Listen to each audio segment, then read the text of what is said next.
today's gospel, Jesus gives the explanation to the event that happened yesterday, the gospel we read yesterday, of the young man who came to him to ask, "What must I do?"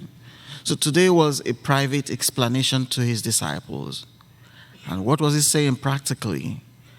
Anyone who idolizes anything, anyone who puts anything above God, anyone who arrogates power, wealth to himself in place of God, anyone who commits idolatry, so to say, is moving in the wrong direction. It's easier for a camel to pass through the eye of a needle. That's like a door going into the city. It's very difficult for a camel to pass through that eye of the needle. So if the camel can pass through it, or if it is difficult for a camel to pass through it, how much more anyone who places something that is not God in his life and worships it. Worshipping of, material things, so to say. It is very important, for us to understand that Jesus does not condemn wealth. He's not condemning wealth.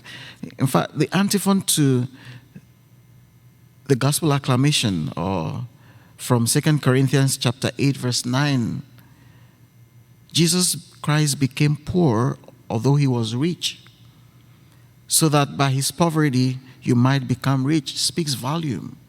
So he knows what riches is all about, and he's telling us, use that tainted thing to win yourself salvation. If you have been given this gift, use that gift, not just for yourself. Don't hoard it. Don't be selfish about it. I have seen riches. What you have seen, what you have, is nothing compared to what God will give you if you serve me, so to say. And just as he was explaining this, Peter stood up and said, "But we have given up everything. What are we going to get?" As to say, what is the benefit of following you then, if it is not about material things? He was speaking of his own interest. How many times we work for God seeking the interest of our own individual interest. St. Thomas Aquinas will speak about the common good, the good of humanity, the good of everyone. What is God asking us to do? Today we celebrate St. John Eudes. Some say John Eudes, some say John Eudes, however way you want to pronounce it. I know one church in this archdiocese dedicated to St. John Eudes is in Chatsworth.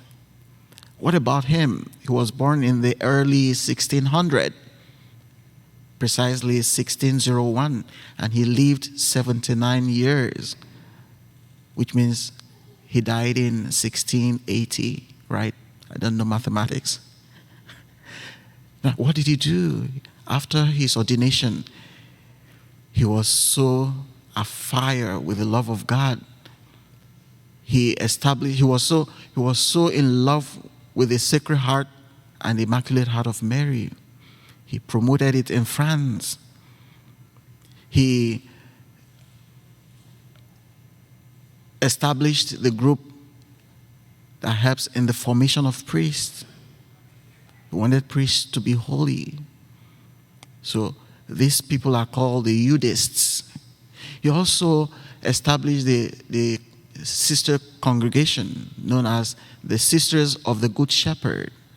These are people who take care of the endangered women, prostitutes, people who are living, a reckless life, trying to engineer them back to the heart of Jesus and the heart of Mary. This is who we celebrate today, the legacy he left for us. For the common good, he was always for the common good, not of his own selfish interest.